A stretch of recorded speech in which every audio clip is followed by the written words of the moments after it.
Yeah, hi, thank y'all. My name is Ty Roberts, and I'm actually originally from Midland, Texas, and I left Midland probably at 13, moved to Austin, and that's kind of where I got into a more creative pursuit of things. Stayed in Austin for a while through the University of Texas, and then sort of went on my own and got into the film business in South America, actually, and then came back between New York, Austin, and Mexico for many years. And my original script that sort of got me back into the world of film after college had a story about a kind of a wild and crazy landman, oil man from Midland, and we pushed that script for a few years and never really got anywhere with it. And then I went on and did other projects. And then several years later, I came across the book, The Iron Orchard, which, if y'all don't know anything about it, it was published in 1967 and co-won the Texas Book of Letters Award that same year, I believe, alongside The Last Picture Show. So it had a really good spotlight back in the day, and it became known as the Wildcatter's Bible. And like everybody in the oil business kind of has read the book or knows of the book or knows the infamy of the book or whatnot. It's not necessarily a biography on anyone, but perhaps a compilation of old oilfield characters that most people seem to know about or know of. I was approached, in 2009 through a family friend who had the rights to the book, who wanted to make the movie, and I kind of laughed about it because I was like, okay, an old oil man who wants to make a movie about the oil field. I get it. I've heard that sort of story before. But I read the book, and it was so engaging, and it's so well written, and it truly was like this really perfect snapshot of the mythic West Texas wildcatter. And it reminded me of stories of my father and grandfather, and just that whole Midland crowd. And I was just like, man, we got to do this. This is it, because it took me back to that first script I wrote, and I was like, this is that oilfield story I wanted to tell. And my main goal was to try to honor these old timers and that culture that we have in this state, and to do it in as authentic a way as possible. And that's how I came across these two. I didn't set out to work necessarily with Texas actors, but thank goodness it just sort of serendipitously came to that. And they were not only highly talented, wonderful artists to work with, but they knew the characters and had probably been around those types of characters, and it just lended to the authenticity of everything that we were trying to do. So anyway, that's kind of how it all came together and why we're here. Well, you also grew up around the oil business, right? Yeah. I mean, your dad, everything. Yeah, those characters, they're kind of one of a kind. And you see it in glimpses and Giant, Jet Rink, and this is kind of Jet Rink's side of the story. You see it. There's an old one called Wheeler Dealers with James Garner, I think. I don't know. But nobody ever really focused on the West Texas wildcatter. There Will Be Blood was a California oil man. So I wanted to do something for the state. So I felt if we didn't do it now, that old bygone era would not be told again, probably. So yeah. So you're up. Go ahead. Go for it. Go Okay. Hassie. So my name is Hassie Harrison, and I guess talking about things that I may have been in, I was on a show called Heart of Dixie, and I've been really fortunate to be in a bunch of really cool indie films that I've been really proud to be a part of. Southbound, Dementia. I just did another great movie called Max Reload and the Nether Blasters, which is like 80s video game retro stuff. So, I was brought onto the film. I did a self-tape for Ty, and I guess he responded to that, and we talked over Skype, and it was going to be a quick little meeting, and then we were on Skype for about an hour and a half, and I'm like, okay, well, I think that went well, and I gotta just say, when she did her reading, I was like, oh my God, that sounds like my mom. she's hired, who is a West Texas girl, you know. And I think you said, well, I was just talking like my mom or my grandma or something. Totally. It was easy to get the feel for, because like we said, growing up in Texas, we've had exposure to a lot of characters and you know, like my grandmother is you know, a product of that era. That's right. You know, so it lent me many benefits to be able to speak and to my grandma and her friends and be able to have a connection. And of course it was really meaningful to me to be able to kind of go back and look into my own family history and be able to use that for my character Maisie. So yeah, it all felt really serendipitous, and it kind of wasn't until I got to set that I was like, hey, I'm part of the Team Texas too. Yeah, we had a good local, like a lot of folks from Texas, but had LA experience, you know, Yeah. both of these guys, so. We actually met in LA at a diner with Austin Nichols, who's also from Texas. But even before, you didn't know this because I never told you, right after your audition, he actually sent it to me because he's like, listen to her voice. Listen to her voice. This is the girl. This is how she sounds. So, and then we met up in LA for lunch, and I immediately called him too. So she's perfect. Aw. She nailed it. And I was in workout clothes, so that speaks volumes. Yeah. You were able to see past the I think fitness apparel. More so for me, it's you know, I'm a Texas boy through and through from Dallas, and so immediately there's just that understanding with Texans, like, oh, I can trust you. You're a good person. Same tribe. And yeah, same tribe. Yeah. And with me, obviously, I'm from Dallas originally. I went to school right up the road at J.J. Pierce High School. Played football. Played football on set too. Friday Night Lights was a big part of my life, and I was in Los Angeles, and a casting director who's actually from San Antonio, who was originally brought on this project, called me up and said, I just read this script and I thought about you the entire time. I'm going to send it to you. And I read it, and it was one of those moments when on page 1, I called him back. I hadn't even read the whole script. It just said, fade in, exterior West Texas day. And it was just the description of West Texas brought me back. My dad was a roughneck when I was growing up in Midland and in Odessa, and so Odessa. Odessa. It's been a minute, Earl, man. And so I remember going back there as a kid, and just the setting and the story. I literally called him back and said, I'm in. He's like, read the rest of the script. I'm like, I'm in. It's in Texas. I read the script, then I read the book, and I was really locked in because I thought they did an incredible job with the script. A lot of times you lose that from the book, and they captured everything you can imagine on page.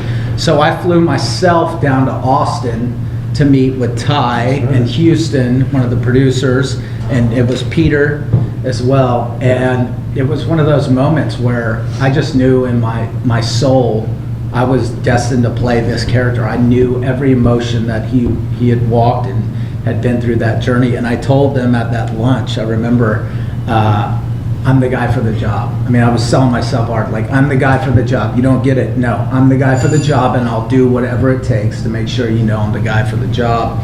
And for the next 2 years, we kind of all fought, and we didn't fight, but we fought to get this thing made. And I am so blessed to be a part of it. And I'm the harshest critic. I've already seen it, and it just gave me chills. You know, we screened it in Midland for all the oil guys, and, you know, basically got a standing ovation. And when the guys that really live it are hugging you and saying that's how it's done, then you know you've got something great. And I knew that when we were on set. I mean, we were working, I've never felt heat like that before. I mean, we're all used to 100-degree weather, but it was I'm not exaggerating, it was 114 degrees for like 17 days straight.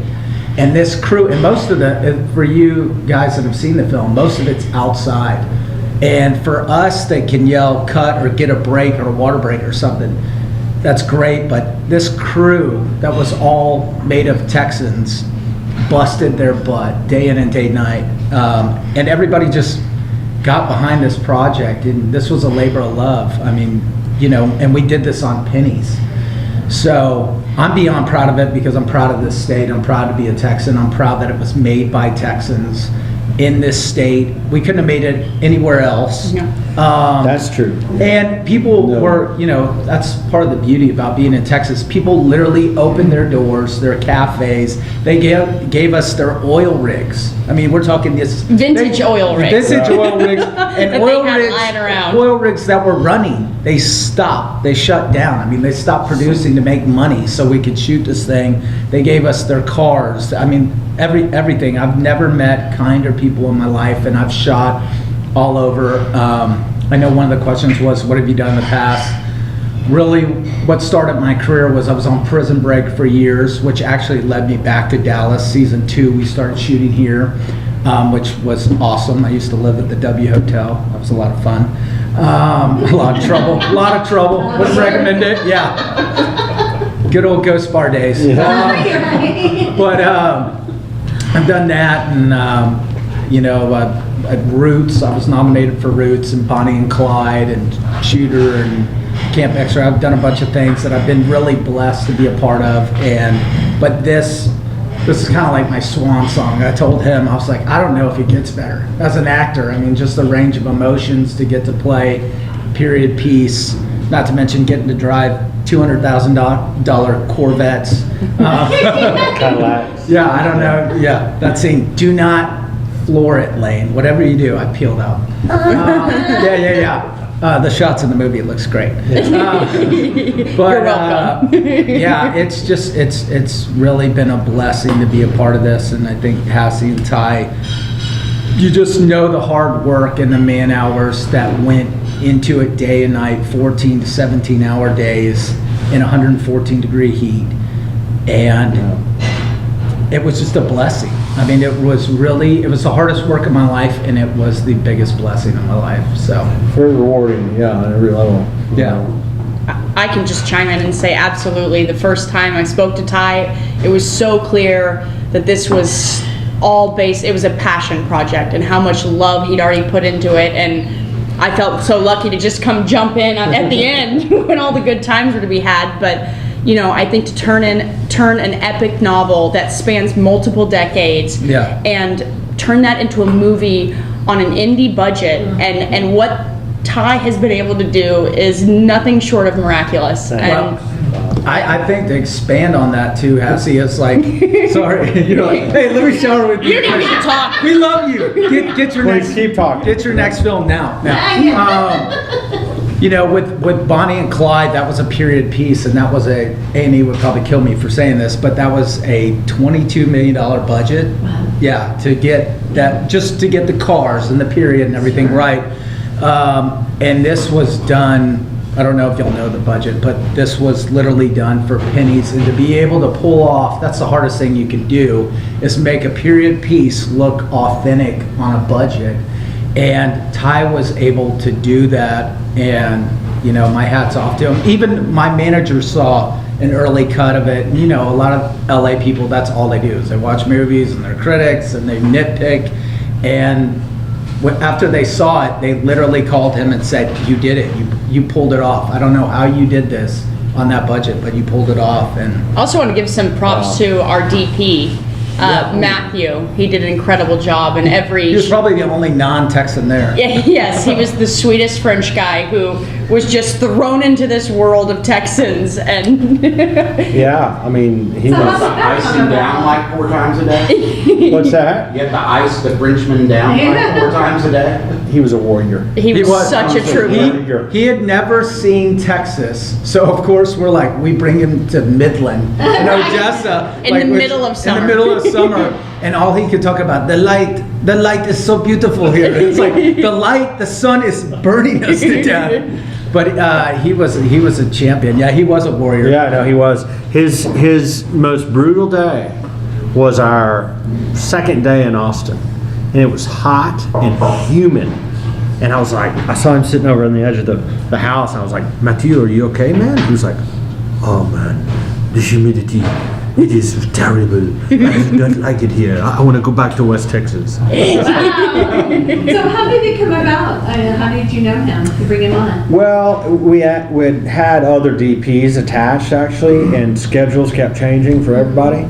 And I wanted to bring a European eye to West Texas, just to see if they saw something different. That's And fascinating. to me, and I'm a big fan of French and Yeah. European cinema and Latin American cinema, and I had like the gamut. I had options from every place, and the timing fell into place perfectly for Mathieu, and you know, he immediately responded to it. He was in Japan doing a commercial. His agent sent him the script right before we boarded the flight. He read the script on the way to LA or New York, and when he got to New York, he called the agent and said, "Let me talk to him." And within like a day, he was booked to come out. So it was really interesting, and it was a fantastic dynamic between him and our Dallas and Fort Worth grips and electrics, and he really loved and enjoyed working with them, and they were really on their game. So it was Will a you great talk about combo. pulling all the sets together, the cars, the clothes, everything that had to come into place? Yeah, absolutely. Make it authentic. You know, I do want to say this, because really this made the project go at a certain point over a 6-year period of putting it together and raising money for it. We got the Hotel Settles in Big Spring, Texas to come on board gratis, like totally as a act of kindness and love for this project, to provide us rooms and food and everything for our cast and crew for 2 months. Best country fried steak ever. Yeah, and the Settles was built in 1930 and redone by a Dallas resident by the name of Brent Ryan, who is so generous and so proud of that hotel, and was brilliant to think that, okay, you know, these guys are going to feature the hotel in the movie. It was 8 locations.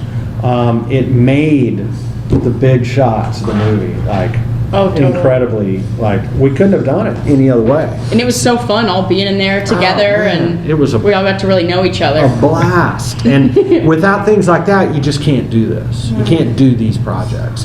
And that happened also with our cars. The amount of perfect picture cars in West Texas is staggering. These oil men who, some of them invented sucker rods on, you know, pumping units and sold their company for $250 million.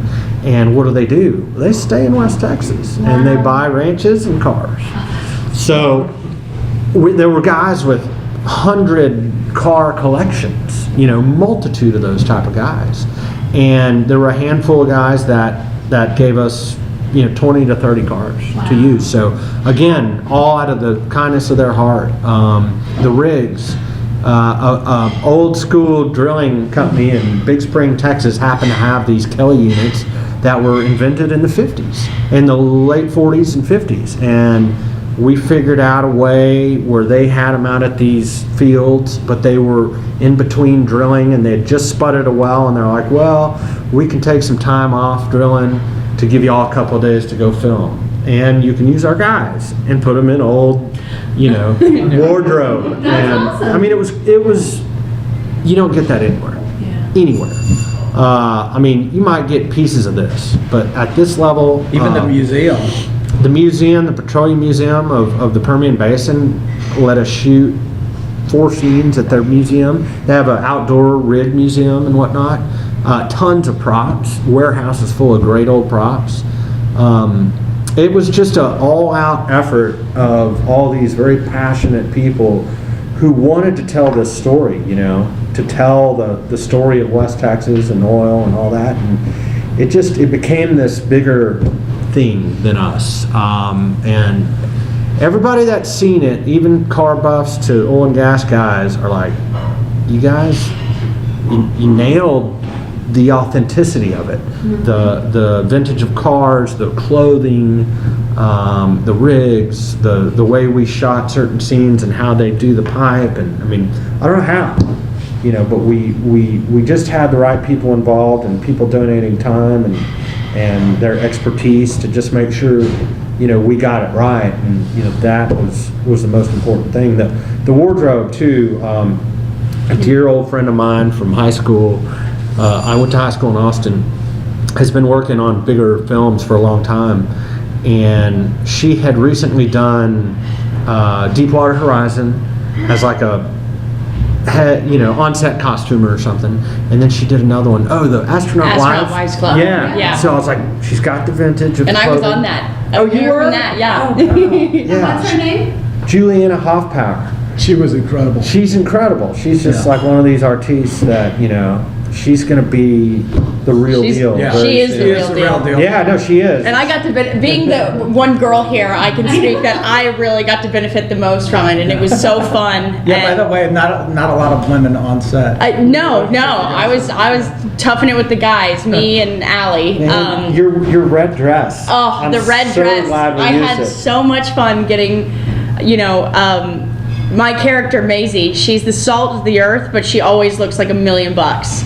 And, so I think it was pretty incredible to get to, you put the wardrobe on and you just become the character. And then also it was cool, with the makeup, we also, went the decades and, in the 30s we were overlining my lips and doing that kind of triangle thing. And then, you could really see me grow up as a character and go through the decades, which was really cool and special. Ty just said tricky.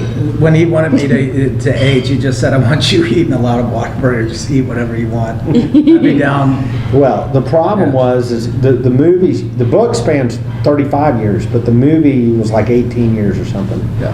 We had scenes with him on single days where he went from a 22-year-old kid to a 35-year-old man to a 28-year-old up-and-comer to back to a kid. And it was just It was like insanity. Yeah, that was probably for me the craziest part of it was, and I remember those days of jumping from the 22-year-old kid to 28 to 40 back to 30 and getting in and out of a fat suit, changing makeup on there because we had no time. I mean, in this film we had no time, and having to run back to the script and just marking where am I at emotionally, who am I at this stage. And it was like a one-man production. I remember we'd all joke about that, jumping in and out of those ages. And it just worked, I think, because I didn't have time to really think about it. It was just go with your gut instinct. Yeah. In It was this like a moment. play. Yeah, it was like a one-man show. It felt like a lot of days. I went down for the Texas Film Awards right before South by. Yeah. And, it was a kind of a unique panel in the fact that you had Paul Thomas Anderson and Richard Linklater talking about shooting, well, of course, There Will Be Blood, but then there were scenes in that same spot where Giant was shot that they had from Boyhood. And they said there's just something magic about Texas in those areas where literally the sky meets the earth. Yeah. And it goes forever. And can you talk a little bit, I mean, you really, when you're in, Odessa, you've got that. When you're just in West Texas, you've got that. But can you talk a little bit about that? Were there times you had storms or things roll in and you had to use it for the benefit? Or did you have to kind of run for the hills where there are no hills? Right. Show your Touche. photo. Like he was saying earlier, we had one particular day, it was like 112, and then all of a sudden, the storm, thunderhead appeared on the horizon and it slowly came towards us. And then within 15 minutes, it was like, lightning will be striking here within 12 minutes. You have 3 minutes to get your scene. Oh, wow. And, it was the oil rig strike, the main first strike, which is thousands of gallons of, this faux oil. We had one shot, not one shot to get it, but one chance to get it. And next thing we knew, it was like, there's a hailstorm behind it too. I mean, and it was just 112 degrees and clear 30 minutes before. Right. So gorgeous, unbelievably gorgeous. And some of those shots made it. I just added another one in this week because it was just it's one beautiful shot I just had to have in there. I'll never forget that day, actually. I have a great photo of Austin, the lightning striking, like literally 200 yards behind him. Wow. That's incredible. Yeah. This is when we all ran for the hills. Or 20 miles. Well, it Yeah. looks right there. Yeah, It was yeah, just yeah. like run for the hills. But that's that magic. Yeah, Yeah. but we had, there was the old timer, because everybody from the town gathered because they wanted to see the oil rig go up. Yeah. And I remember this old timer coming out there with a beer, and he's like, "Don't worry about that storm, it'll cut around the mountain on the other side." And then he looked, he goes, "Damn, I was wrong." Everybody, and he was sprinting for the barn, and hail's just coming down. Yeah. Yeah, and we had these picture cars out there, and he and I and like 4 other guys were pushing this like 2-ton know. truck down this road trying to get it in the barn. I mean, it was intense. But at the same time, that money shot, hopefully y'all will see it, when that first rig hits, I mean, it's spraying and that sun is right behind it, and it's... What was your full oil? Crushed up Oreos? Now, you had to run it through a pump that came out of a old fire truck, and it was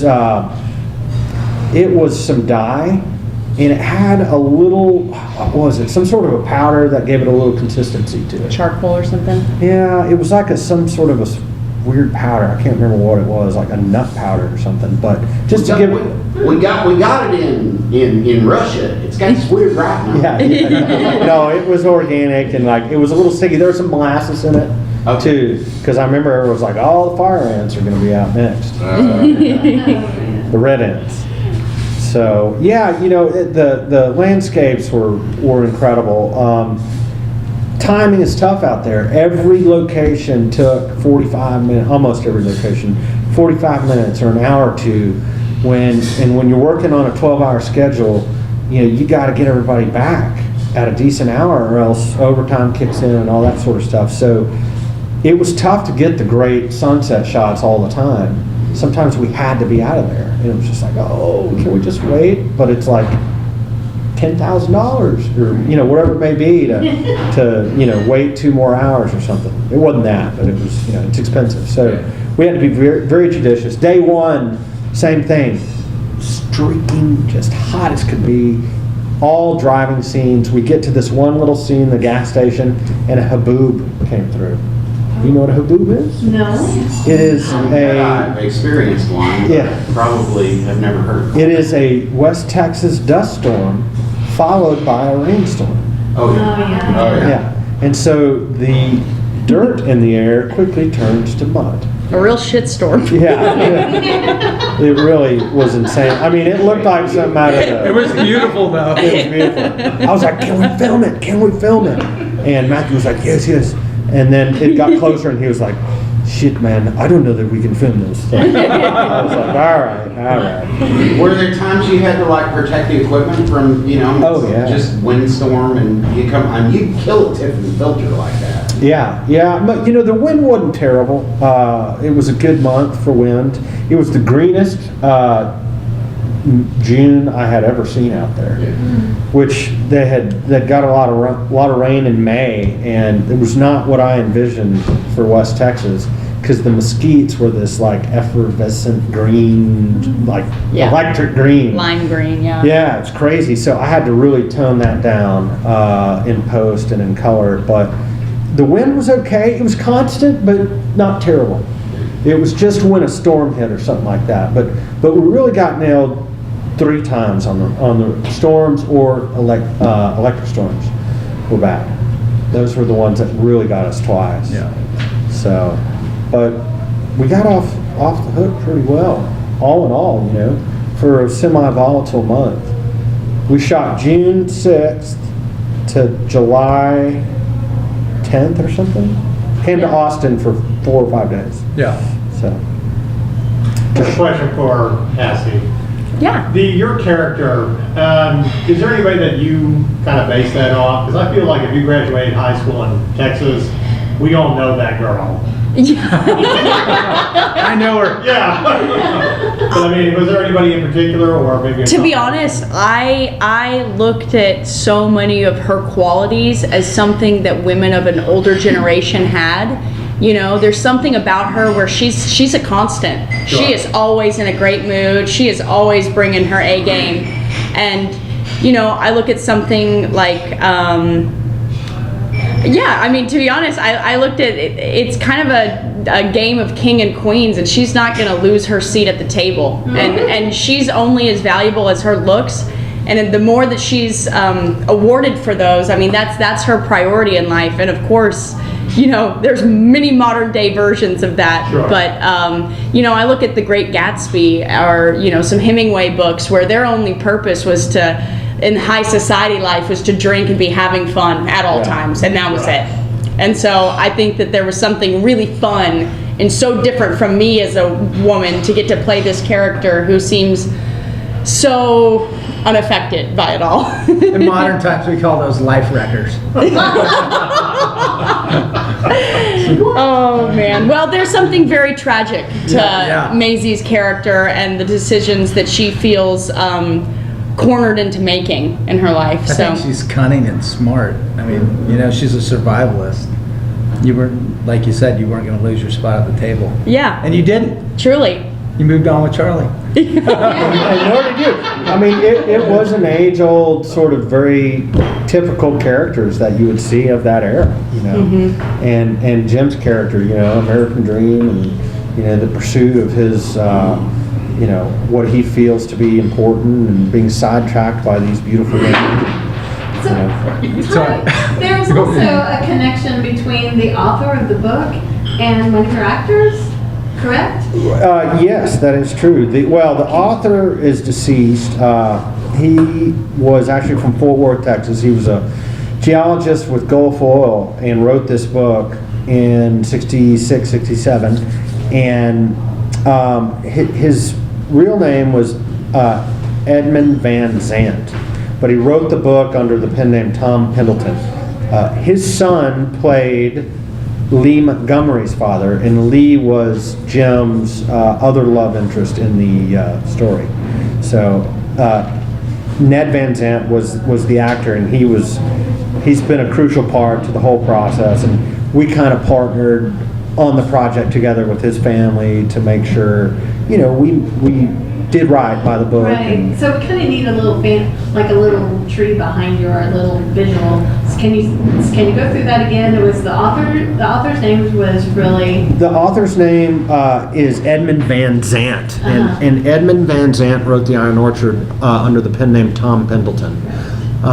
He is now since passed, but his 3 children control his estate, and we worked with the children to get the book sort of optioned and written into a script. And it just so happens that one of the sons is a fantastic actor and a real good character actor y'all probably seen.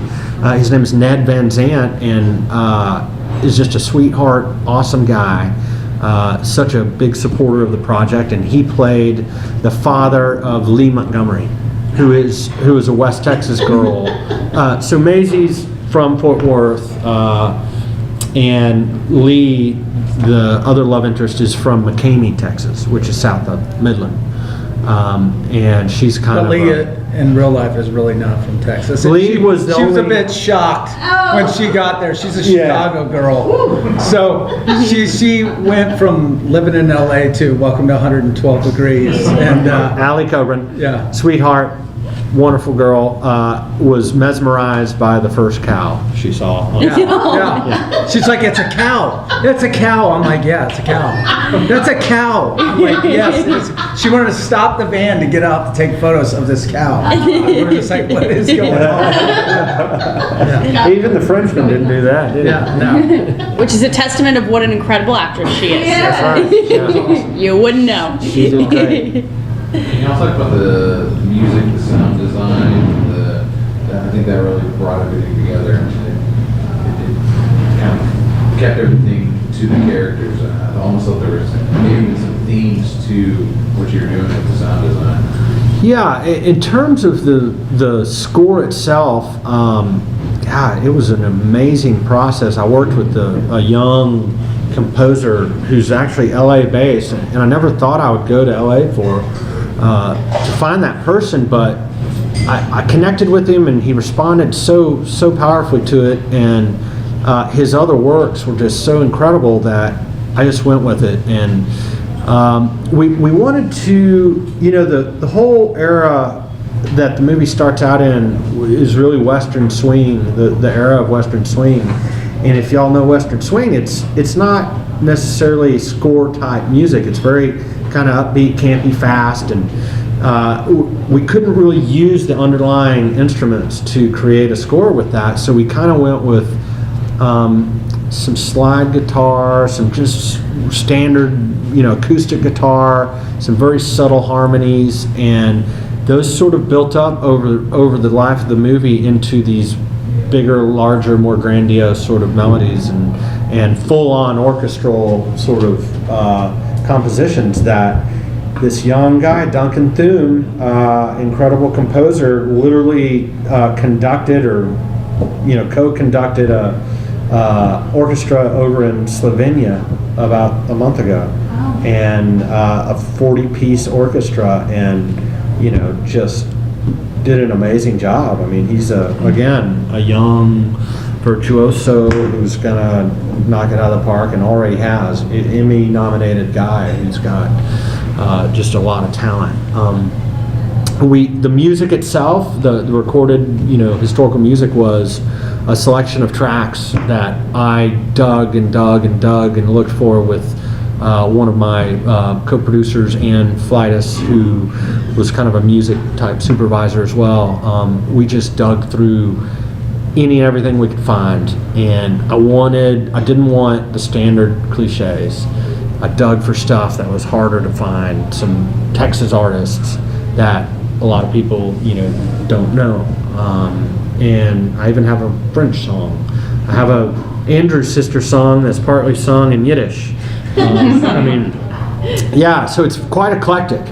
And we had a screening last week, and everybody really responded to it. I'm excited for y'all. You've seen it. I haven't. Yeah, it's eclectic. It's good. It's, there's a whole throwback going on, and has been for a while, for old Texas music and Texas themes, and I think this will fit right in, and I think it'll be very much appreciated because there's some good classic stuff in there. I didn't always nail the year, but what I did, and unconsciously, I didn't try to find music that thematically fit with the scenes, but they do, and some of them oddly so close to like what's going on in this guy's life, and it almost looks like I tried to do that, but I really didn't. I was going for an emotional response to the music and sort of what was going on in that era. And Ty, Sure. talk about the closing credits and the found footage and your idea about this film and the found footage scenario. Well, we were looking. It's like, what? Yeah. That's a spoiler alert. Oh, Come on, man. You'll love it. Well, I used to make a joke to my producers that we're going to shoot this in black and white and make it look like a movie that was really done in the 30s, and shoot it on an old moviola camera and whatnot. But I could never get that far. So, kind of the best thing I found in terms of an ode to like the old timers and really the old sort of look was we came across some archive footage from the Petroleum Museum of the Permian Basin that was quite haunting in a way. The main guy in this footage was a young old man, and it spanned over probably 20 years, and it was his life going through the oil fields. And he started out driving a pickup truck like it was a tool and servicing company, which is what Jim McNeely was, a green pickup truck driving around West Texas fixing rigs with his wife. And it's exactly the story. Yeah. And it goes from there to like bigger rigs, and then bigger rigs. Some of the rigs were the same exact rigs, same color, same everything. And even a trip to Mexico in his Super 8. I think it's actually 16 mil. That's awesome. It's amazing. It's That's incredible. so The footage cool. at the end, I'm like, how did you get that? And I thought it was shooting BTS with me. And, Of course you some thought it was you. No. It mimics Jim McNeely's life. Wow. In the credits, yeah. And they even kind of look alike, Yeah. and he wears the little open road Stetson. I mean, Yeah. It's unbelievable. Yeah. The car at the very end is Lee's almost exact makeover car. No way. It's really wild. Oh, I can't wait to So see. he was an old West Texas Midland oil man that left a bunch of his stuff to the Petroleum Museum, and that was part of it. A guy named Ford Chapman, who I have asked some of the old timers in Midland if they knew him, and they said, "Oh yeah, that guy was the coolest guy. Had such a storied career, just a salt of the earth, wonderful dude." So I hope we can help, kind of honor him as well, because it's the essence of his life that we wanted to tell through Jim's story. Jim's story has some ups and downs, as y'all will see or have seen. And many old folks can relate to those ups and downs. Most, all of them can. So even though it's not all rosy at all times, it's definitely hits home, I think, Real. with most everybody. Yeah. Well, we're getting So- close to wrapping up. Is there anything else that? You Yes. brought up Stetson, I'd love to know more about hat choices, about the specific look. I mean, you can mess up a whole state if you have the wrong hat. It's so true. I'm a hat, boot, and belt guy. Dude, so- this guy, he would never admit this right now, but I'll tell you, in between every single shot, what he would do when he would talk to you, he'd be fondling with your hat and like creasing it up like in an Working it. OCD way. It had to be perfect.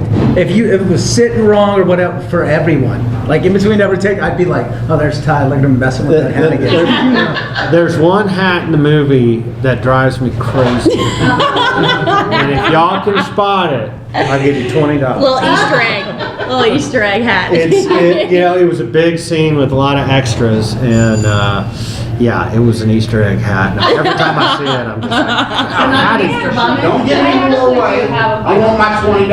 Okay, so Find that hat. your elaboration on the found footage and I guess how did that inform your aesthetic choices? Because what I'm hearing from you is this appreciation of the working class that you're trying to have come through in this. So, as one of those critics who studied all that critical theory and nonsense in college, I suppose what I would like to know is, were you thinking about that sort of thing as you were going through the aesthetic that you were reaching for in those fields? Because I'm still breaking down your shots in a way where I can talk about them.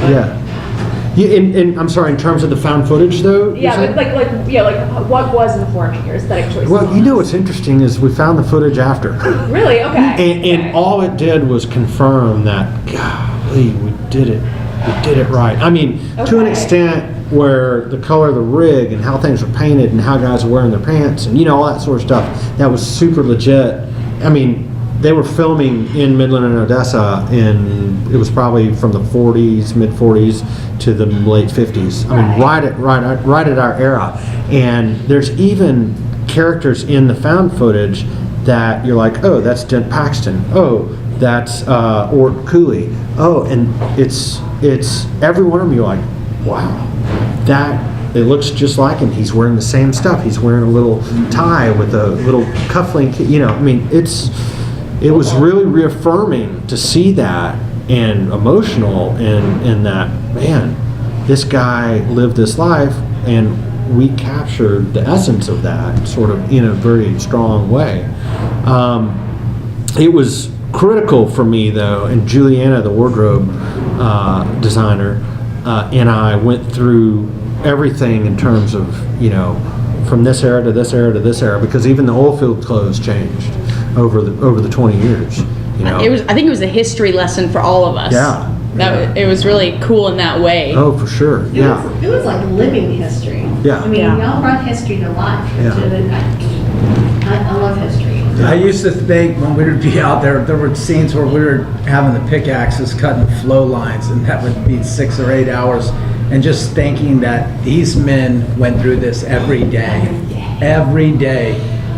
Basically it is the men who made America, who built America through the oil business and what they endured. I mean, Yeah, and we didn't get unfortunately into this in the actual story, but at that time, I've heard up to 60% of West Texas Intermediate fueled World War II.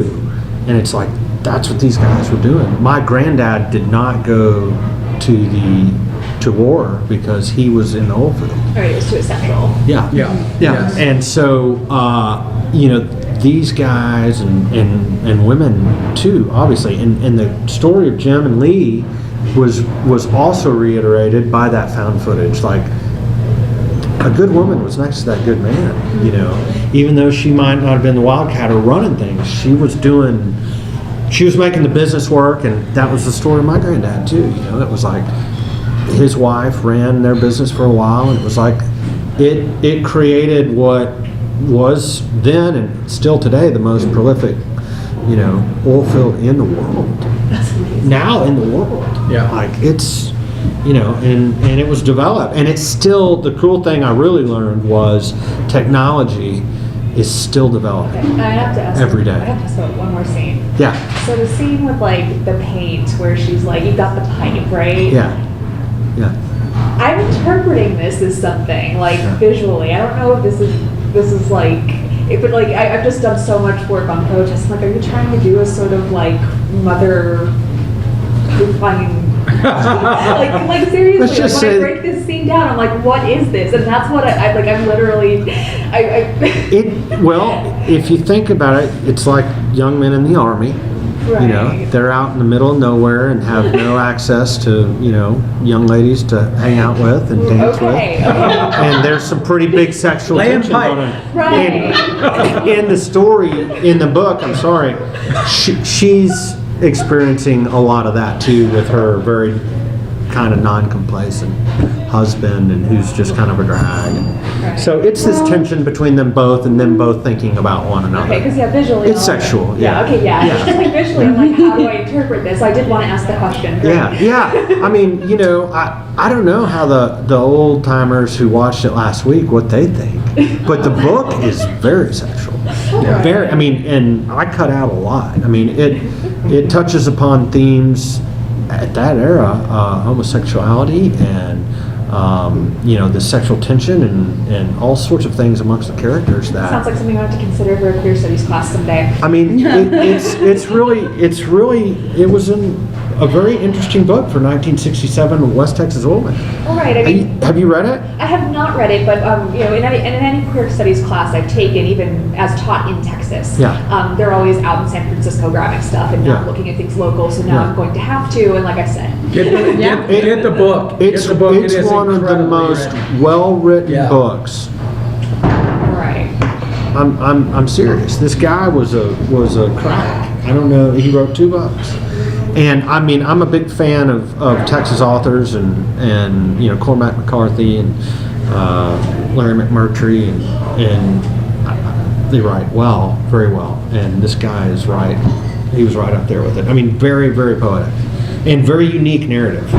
So you got to read it. It's a great read. And I think it's on print now, so maybe It's out of print. Maybe this movie will. Yeah, we're bring hoping it to. back. Hopefully. That'd be cool. Yeah, we're trying to make that happen. Working with the family again. That's So, awesome. Yeah. Well, is there anything? Yes. How did your cinematography, your lighting, and your color play into the storytelling? And color play into the storytelling? Very much. In fact, it spanning the some odd 20 years, it went from West Texas to from the oil fields to West Texas sort of home life to Fort Worth. So our palette went from grays and a more colorless palette to a more vivid sort of I don't know, the days of wine and roses where everything's going well and having fun, to beautiful little West Texas house and this couple having a great time. So we brought up the greens again and made everything very vivid and playful, almost like a Douglas Sirk type vibe. And then back in Fort Worth, it went a little darker and a little more richer and darker, sort of broadening, sort of reds and deeper colors. So yeah, and we played a little bit with grain and looks. There's definite looks for each side, that you'll see. But it was I worked with a French colorist in New York, who the DP had connected me to, who is also kind of a genius guy. And we worked on it for months trying to get this thing right. And we finally just settled into this look, and I think it's pretty darn unique. I'm anxious to see it on a really good big screen.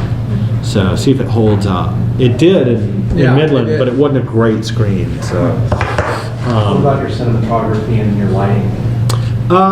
Exteriors were virtually no lighting and very little shades or filters on any level, or we didn't do much, honestly. But interiors we had to light, but very, very naturally.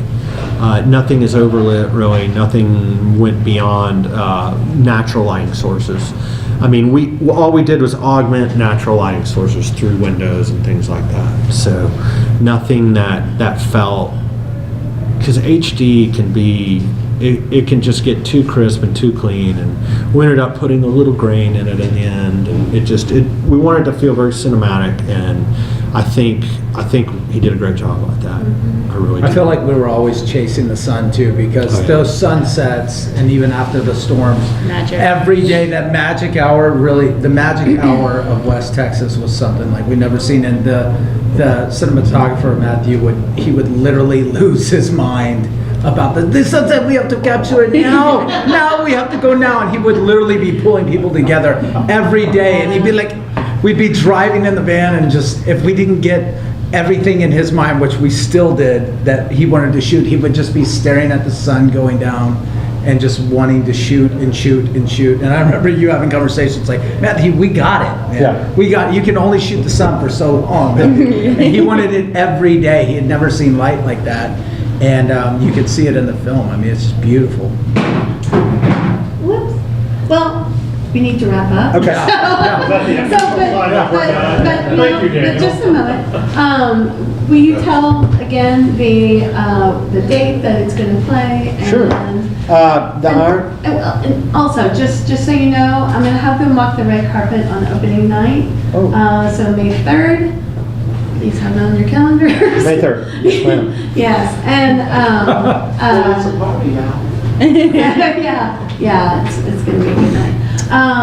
And so they'll be back as well. So if you want to get some one-on-one time with them, let me know. We'll make that happen. So now tell them.